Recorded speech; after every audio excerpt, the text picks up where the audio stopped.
गजानन विजय ग्रंथ अध्याय 13। श्री गणेशाय नमः। हे संत वरदा श्रीधरा, हे दयेच्या सागरा, हे गोप गोपी प्रियकरा, तमाल नीला पावहरी। तुझे ईशत्व पाहण्याकरिता जेव्हा झाला विधाता, गाई वासरे चोरिता यमुना तटी गोकुळात। तेव्हा तू निजलीले करून गाई वासरे होऊन ब्रह्मदेवाकारण ईशत्व आपले दाखविले। दुष्ट ऐश्या काली आला, यमुने माझी तुडवून भला। रमण द्वीपा धाडीला गोप निर्भया करण्यास। तेवी माझ्या दुर्दैवा तुडवून ये वासुदेवा। दासगणू हा करावा निर्भय सर्व बाजूनी। मी अजान भक्त तुझा हरी, परी देवा कृपा करी। मी आहे अनधिकारी, योग्य न तुझ्या कृपेस। ऐसा जरी आहे सत्य, परी नको पाहू संत। माझी चिंता वार त्वरित आपल्या कृपा कटाक्ष। आता श्रोते सावधान, बंकट हरी लक्ष्मण। विठू जगदेवादी मिळून गेले वर्गणी जमवावया। भाविकांनी वर्गणी दिली, कुत्सितांनी कुटाळी केली। वर्गणीची का हो पडली, जरूर तुमच्या साधुस्तव। गजानन म्हणता महासंत, जे न घडे ते घडवित। मग त्याच्या मठाप्रत वर्गणी ही कशाला। कुबेर त्याच्या भांडारी, मग कशास फिरता दारोदारी। चिठ्ठी कुबेरावरी करा म्हणजे काम झाले। ऐसे ऐकता भाषण, जगदेव बोलल हसून। या भिक्षेचे कारण आहे तुमच्या बऱ्यासाठी। श्री गजाननासाठी नको बांधणे मठामठी। ह्या अवघा आटापिटा तुमचे कल्याण व्हावयास। स्वामी गजाननाचा त्रैलोक्य हाची मठ साचा। अवघी वने हा बगीचा, पलंग हा ज्याचा मेदिनी। अष्टसिद्धी दासी परी राबितात त्याच्या घरी। तो न तुमची पर्वा करी, त्याचे वैभव निराळे। सविता सूर्यनारायण त्याची दीप कोठून प्रकाश देऊ शकेल प्रतिकार करण्यात माझा। तो मुळीच प्रकाशमयी, त्याला दीपाचे काच नाही। हलाकार तो कोठून होई सार्वभौम भूषविता। इच्छा ऐहिक वैभवाची असते मानवा प्रतिसाची। ती आहे व्हावयाची पूर्ण या पुण्यकृत्याने। रोग बरा करण्यासाठी भली औषधाची योजना केली। प्राणासाठी नसे झाली ती हे ध्यानी धरावो। रोग भय शरीरास नाही मुळीच प्राणास। जन्म मरण हेही त्यास नाही मुळी राहिले। तैसे तुमचे सुसंपन्नता रक्षण व्हावया सर्वथा। पुण्यरूप औषधी आता मिळणे भाग्य आहे की। संपन्नता हे शरीर, रोग त्याचे अनाचार। त्याचा नाश होणार या पुण्यरूप औषधीने। म्हणून पुण्य संचय करा, कुतर्कना चित्ती धरा। पुण्य मेदिनी माझी पेरा, करा आपल्या संपत्तीचा। बीज पेरिता खडकावर, ते वाया जाते साचार। त्यास कधी ना येणार मोड हे ध्यानी धरा। अनाचार दुर्वासना हे खडक असती जाना। तेथे टिकल्यावरी दाना, ते किडे पाखरे भक्षिती। संत सेवे समान कोणते नाही पुण्य आन। स्वामी सांप्रत गजानन मुकुटमणी संतांचे। संत कार्यास काही देता, अगणित होते सर्वथा। एकदा ना टाकिता, मेदिनी माझी कणीस होते। त्या कणसास दाने येती, एकेकाचे बहुत होती। तीच पुण्याची आहे स्थिती, हे बुध हो विसरू नका। ऐसे बोलिता साचार, कुटाळ झाले निरुत्तर। खरे तत्व असल्यावर कुंठित गती तर्काची। नेता असल्या वजनदार, वर्गणी ती जमे फार। शुल्लकाच्याने न होणाऱ्या कार्य काही वर्गणीचे। असो मिळल्या जागेवरी, कोटी बांधिला सत्वरी। झटू लागले गावकरी, मग वान कशाची. बांधकाम कोटाचे, चालता शेगावी साचे, दगड चुना रेतीचे, सामान गाड्या वाहती. त्यावेळी समर्थ स्वारी होती जुन्या मठावरी, त्यांनी विचारांतरी ऐशा रीती केला हो. आपण तेथे बसले विन, काम न चाले झपाट्याने, म्हणू कौतुका समर्थाने, केले कैसे ये परियेचा. एका रेतीच्या गाडीवर समर्थानी बैसली स्वारी, तो गाडीवान झाला दुरी, महार होता म्हणून. तई महाराज वदले तयास, कारे खाली उतरलास, आम्हा परमहंसास विटाळी बाधा नसे. महार बोले त्यावरी, महाराज तुमच्या शेजारी, मी न बसे गाडीवरी, ते आम्हा उचित नसे.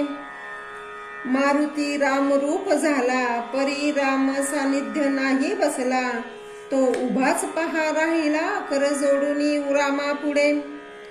बरे बापा तुझी मर्जी, त्यास हरकत नाही माझी, बैलांनो नीट चला आजी, गाडीवाल्या मागून. बैल तसेच वागले, नाही कशास बुजले, गाडीवाल्या वाचून आले नीट संकेत स्थळास. समर्थ खाली उतरले, मध्यभागी येऊन बसले, ते चालले काम झाले ताच्या भव्य समाधीचे. ही जागा शेगावात आहे 2 नंबरात, 43, 45, 700 सर्वे नंबरच्या. महाराज बसले ज्या ठिकाणी, तीच यावी मेदिनी, मध्यभागा म्हणून हे करणे भाग पडले. त्या 2 नंबरातून जागा थोडी थोडी घेऊन, साधीला तो मध्य जाण, ऐसे चतुर कारभारी. 1 एकराचा हुकूम झाला, परी बांधकामाच्या वेळेला, समाधी मध्य साधण्याला जागा थोडी पडली कमी. त्यासाठी म्हणून 11 गुंठे जास्त जाण जमिनीत घेऊन बांधकाम चालविले.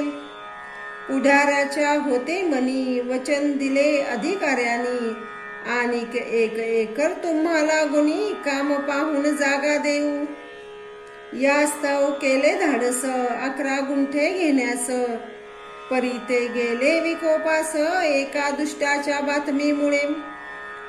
यामुळे पुढारी थोडे घाबरले अंतरी, त्यात जो पाटील होता हरी, तो बोलला समर्था, 11 गुंठे जागेचा तपास करावयासाचा, एक जोशी नावाचा आला असे अधिकारी. हसता हसता पाटलाला समर्थाने शब्द दिला, जागेबद्दल जो का झाला दंड तुम्हा तो माफ होईल. त्या अधिकारी जोशी प्रत समर्थानी दिली स्फूर्ती. चाललेल्या प्रकरणावरती शेरा त्यांनी मारिला, की हा दंड झालेला विनाकारण आहे भला, दंड गजानन संस्थेला परत द्यावा म्हणून. मी करून आलो चौकशी, जाऊन त्या शेगावासी, या घडलेल्या प्रकारासी दंड होणे उचित नाही, म्हणून माफ केला. ऐसा हुकूम जेव्हा आला, ते हरी पाटलाला आनंद झाला विशेष. तो म्हणे समर्थाचे वाक्य ना खोटे व्हावयाचे, मजवरी किटाळ महाराचे येऊ गेले नुकतेच एक. त्यावेळी महाराजांनी भिवू नकोस म्हणून, तुझ्या एकाएकी केसा लागुनी, धक्का न त्याचा बसेल. तेच खरे अखेर घडून आले साचार, तैसाच हाही प्रकार आज दिनी झालासे. समर्थ वाक्य खोटे झाले, ऐसे कोणी न कधी ऐकले, असो शेगावाचे लागले लोक भजनी स्वामींच्या. आता नव्या जागेत आल्यावर जे काही घडले प्रकार, म्हणजे समर्थांचे चमत्कार, ते आता वर्णितो. मेहेकरांच्या सानिध्याला सवद नामे ग्राम भला, त्या गावीचा एक आला गंगा भारती गोसावी. त्यास होता महारोग, कुजून गेले अवघे अंग, उरी पडल्या न पडल्या वाचून भेग, जागा दोन्ही पायाला. करपद बोटे झडून गेली, अनुप्रती चढली लाली, कानाच्या सुजल्या पाळी, कंठू सुटला तनुते. म्हणून गंगा भारती त्या महारोगा त्रासला अति, समर्थांची ऐकवणी कीर्ती शेगावासी पातला. श्रोते त्या गोसाव्याप्रत लोक अडवू लागले बहुत, तुला रक्तपीत आहे सत्य तू न जावे दर्शना. महाराज दिसतील ऐशा ठाई, उभा राहून दर्शन घेई, कधीही ना जवळ जाई त्यांचे चरण धरावया. त्या स्पर्शजन्य रोग फार, म्हणून वैद्य डॉक्टर सांगती याचा साचार तू आपल्या मनी करी. परी एके दिनी गंगा भारती, चुकून अवघ्या लोकाप्रती, येता झाला सत्वरगती, प्रत्यक्ष दर्शन घ्यावया. डोई ठेविता पायावर, समर्थांनी चापट थोर, मारिल्या त्याच्या डोक्यावर, अति जोराने विभुद हो. म्हणून तो उभा ठेला, समर्थ्यास न्याहू लागला, समर्थांनी त्याचे थोबाडाला दोन्ही करे ताडिले. फडाफडा मारल्या मुखात, आणि वरती एक लात, खाकरोनी बेडक्या प्रत थुंकले त्याच्या तनुवर. तोच त्याने मानिला समर्थाचा प्रसाद भला, बेडका होता जो का पडला तयाची अंगावर. तो त्याने घेऊन करी, चोळून अवघ्या शरीरी, लाविता झाला मलमापरी आपल्या सर्वांगास. तो प्रकार पाहता एक कुटाळ येथे होता, तो गोसाव्यासी बोलता झाला पहा येणे रीत. आधीच शरीर नासले आहेत तुझे बापा भले, त्यावरी त्यांनी टाकिले या मंगळ बेडक्याते. तो तू प्रसाद मानिला, अवघ्या अंगाते चोळीला, जाला ऊन साबणाला धुवून टाक सत्वर. हे ऐसे वेडे पीर विचारू लागिता भूमीवर, त्यासी अंधश्रद्धेचे नर साधू ऐसे मानिती. त्याचा परिणाम ऐसा होतो, अविधी कृत्यात ऊत येतो, तो येता सहज जातो, समाज तो रसा तळाला. यासी तुझेच उदाहरण, तू औषध घेण्याचे सोडून, आलासी की रे धावून या वेड्या पिशापासी. गोसावी ते ऐकता हसू लागला सर्वथा, म्हणणे तुम्ही येथेच चुकता याचा करा विचार. अमंगळ साधूपासी काही न राहते निश्चयसी, कस्तुरीच्या पोटाशी दुर्गंधी नावसे कदा. तुम्हा दिसला बेडका तो हा प्रत्यक्ष मलम देखा, कस्तुरी सारखा सुवास येता लागी.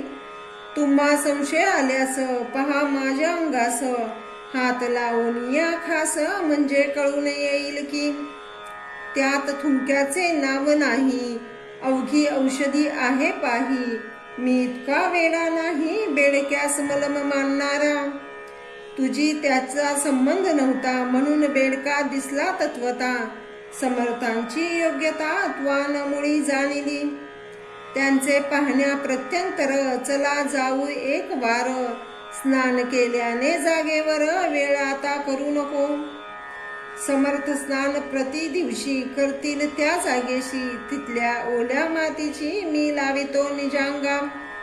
ऐसा संवाद तेथे झाला. दोघे गेले स्नान स्थळाला. तो कुटाळासी आला अनुभव गोसाव्या परीस. मृत्तिका स्थलस्थानाची दोघांनी घेतली साची. तो गोसाव्याच्या हाती बैसली औषधी होऊन. कुटाळाच्या हातात ओली माती आली खचित. दुर्गंधी ही किंचित येत होती तेला. तो प्रकार पाहता क्षणी कुटाळ घोटाळला मनी. कुच्छित कल्पना सोडून शरण गेला समर्था. असो कोणी गोसाव्याते जवळ बसून देत नव्हते. हा दूर बसून भजनाते करी स्वामी पुढे नित्य. आवाज गंगा भारतीचा पहाडी गोड मधुर साचा. अभ्यास होता गायकाचा त्या गंगा भारतीला. असे 15 दिवस गेले. रोगाचे स्वरूप पालटले. लालीने ते सोडिले तयाची अंगाला. चाफे झाले पूर्वत भेगापदीच्या निमाल्या समस्त दुर्गंधीचा मोडला त्वरित ठाव त्याच्या श्रोते हो. गोसाव्याचे ऐकून भजन होईल संतुष्ट समर्थन प्रत्येक जीवाकारण गायन ते आवडते. बायको गंगा भारतीची अनुसया नावाची ती सेगावी अलिसाची न्याया निजपतीला. संतोष भारती कुमार होता तिच्या बरोबर येऊन पतीस जोडिले खरं आता चला गावाते. तुमची व्याधी बरी झाली ती मी दृष्टी पाहिली समर्थ साक्षात चंद्रमौळी आहेत खरे असे. मुलगा तेच बोलला म्हणे बापा गावे चला पुसून महाराज ला येणे राहणे पुरे झाले. गंगा भरती म्हणे त्यावरी मला नका जोडू कर आजपासून साचार मी तुमचा खचित नाही. ही अनाथांची माऊली श्री गजानन येथे बैसली त्यांनी माझी उतरवली धुंडी चापट मारुनी. राख लावली अंगाप्रती आणि चित्त तुझे संसारात केली विटंबना बहुत या भगव्या वस्त्राची. ऐसे संकेते बोलेले तापट्या मारून जागे केले आता डोळे उघडले संसाराचा संबंध नको. हे संतोष भारतीला कुमारा हे तुझ्या आईस नेही घरा येथे नकोस राहू जरा सवड जवळ करावे. हिचे जीवनमान जोवरी तोवरी हिची सेवा करी ही तुझी माय खरी हिला अंतर देऊ नको. मातोश्रीचा करीती सेवा तो प्रिय होतो वासुदेवा पुंडलिकाचा ठेवावा इतिहास तो डोळ्या पुढे. मी येता सवदात पुन्हा रोग होईल पूर्वत म्हणून माझ्या ग्रहात तुम्ही न पडावे दोघांनी. आजवर तुमचा होतो आता देवाकडे जातो नरजन्माचा करून घेतो काहीतरी उपयोग. हा वाया गेला खरा नराचा जन्म साजिरा चुकेल 84चा फेरा ऐसे साच सांगितले. समर्थ कृपेने निश्चिती झाली मला ती उपरती या परमार्थ खचित माती टाकू नका रे मोहाची. ऐसे सांगून कुटुंबाला मुलासह सवडदाला दिले धाडून राहिला आपण तसाच सेगावी. पदपदांचे समर्थांची आवडीने म्हणायची साची त्याच कला गायनाची येत होती गुदहो. प्रत्यही तो अस्तमानाचा एक तारा घेऊन जाना समर्थाच्या सानिध्याना बैसुनी भजन करीत असे. ऐकून त्याचे भाषण इतरांचेही हर्षे मन वस्तू अशीच गान रंजविणारी सर्वाते. हा गंगा भारती बरा झाला रोगाचा पत्ता मोडला मलकापुरास पुढे गेला गजाननाच्या आज्ञेने. असो एकदा पौष मासी झामसिंग आला शेगावासी बोलता झाला समर्थासी माझ्या गावास चला हो. मम भाच्याच्या गृहाला अडगावी नेण्याला मी आलो आहे आपणाला तई आपला करार. ऐसा होता समर्था मी नाही येत आता नको करू आग्रहव्रता पुढे मागे येईन. त्याला दिवस झाले बहुत आता चला मुंड गावात मी आहे आपला भक्त माझी इच्छा पूर्ण करा. मुंड गावात माझे घरी काही दिवस राहा तरी मी अवघी करून तयारी न्याय आलो आपणा. झामसिंगा बरोबर मुंड गावी आले साधूवर दर्शना लोटले नारी नर तो आनंद वर्णने. झामसिंगाने भंडारा घातला असे थोर खरा मुंडगाव झाले गोदातीरा दुसरेही पैठण. पैठणा माझी एक नात मुंडन गावी गजानन संत भजनी दिंड्या अमित झाल्या भजन करावया.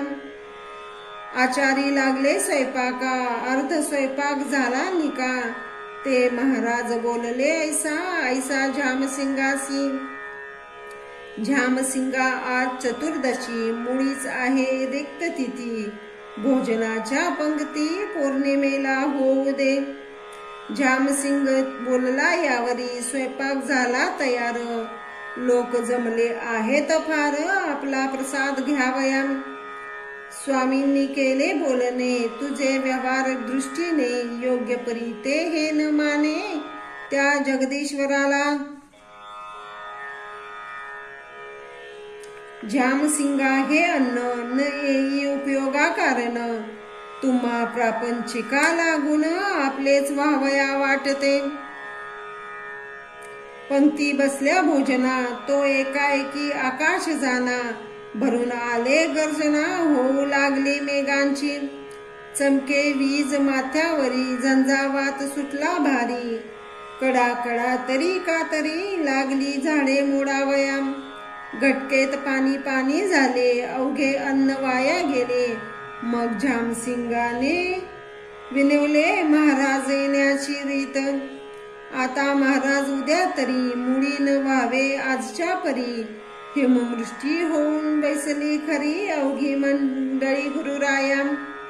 निवारा या पर्जन्याला, हा नवे पावसाळा, आगंतुक बेटा आला, आमचा नाश करावया. आता पाऊस पडेल तरी होईल, वाटोळे ते पहा सकळ, म्हणेल लोक ऐसे. झामसिंग केले पुण्य, हा भंडारा घालून, ते भोले आम्हाला गुण, वा खूप तरा पुण्याची. महाराज म्हणाले झामसिंगा, ऐसा सचित होसी कातगा, तुला न उद्या देईन दगा, हा पर्जन्य कधीही. आताच मी वारितो त्यासी, ऐसे बोलून अवकाशासी. पाहू लागले पुण्यराशी, तो आभाळ का फाकले. मेघ क्षणात निघून गेले, सर्व ठाई ऊन पडले. ते एका क्षणात झाले, अगाध सत्ता संतांची. दुसरे दिवशी पौर्णिमेला, थोर भंडारा पुन्हा झाला. तो नियम चालला अजून त्या मुंडनगावी.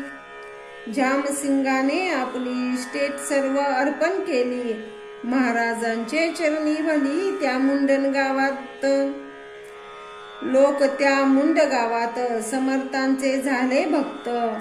पुंडलिक भोकरे म्हणून त्यात एक जवान पोऱ्या असे. हा उकिरड्या नामक कुणब्याचा पुत्र, एकुलता एक साचा.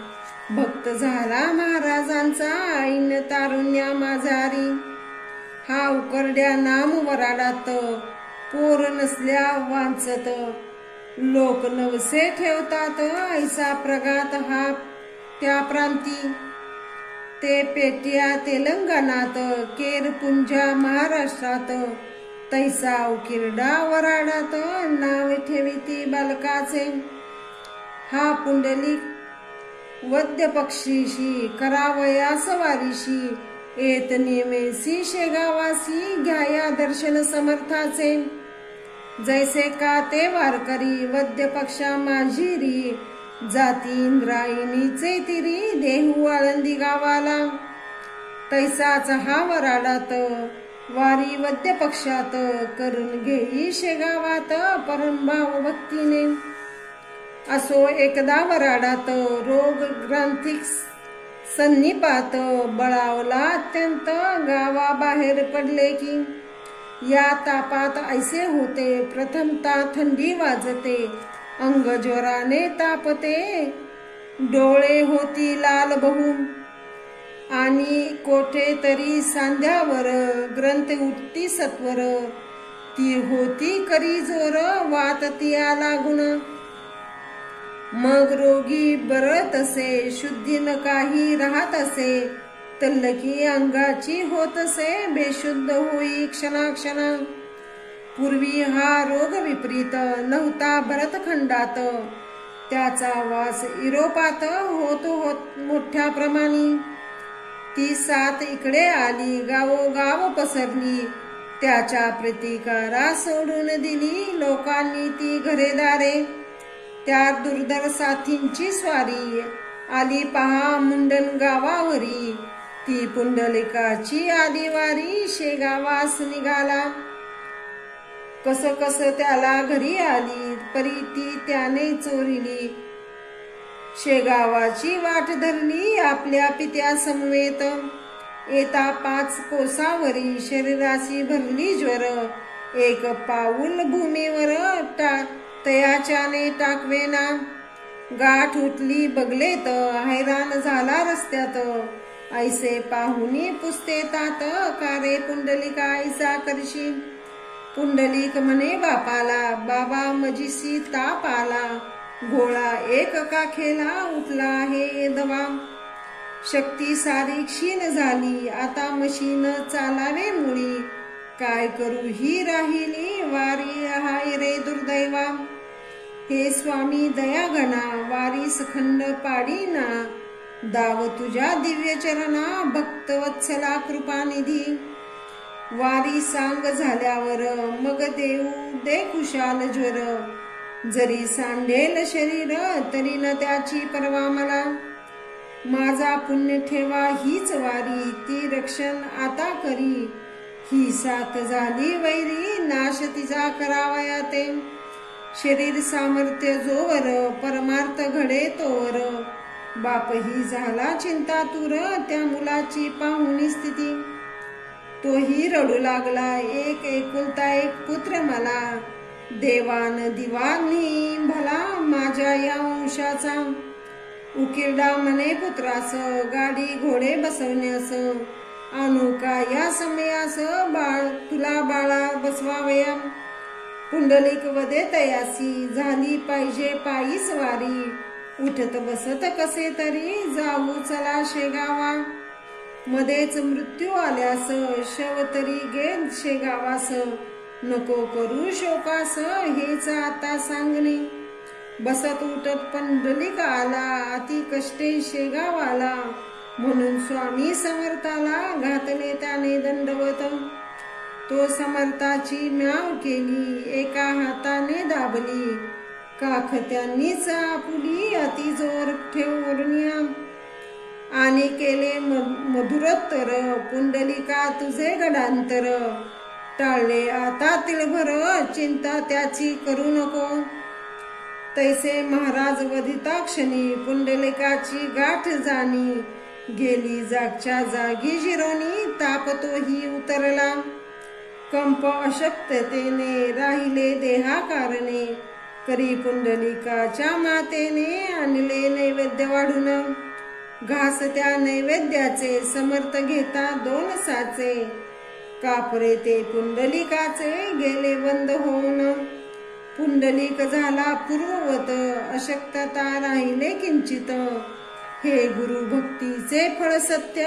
उघडा डोळे अंधानो, गुरु योग्य असल्यावरी वाया न जाई सेवा खरी, कामधेनू असल्या घरी का इच्छा न पुरतील, सांग करू वारीला पुंडलिक गेला मुंडन गावाला, हे जो चरित्र वाची भला त्याचा टळेल गंडांतर, संत चरित्र ना कहाणी अनुभवाची खान जाणी, मात्र अविश्वास मनी संत कथेचा न यावा हो, श्री दास गणू विरचित हा श्री गजानन विजय नामे ग्रंथ, सुखद हो भाविका प्रत हेच देवा मागणे, शुभम भवतु, श्री हरिहरार्पणमस्तु, इति श्री गजानन विजय ग्रंथस्य 13 अध्याय समाप्तम्।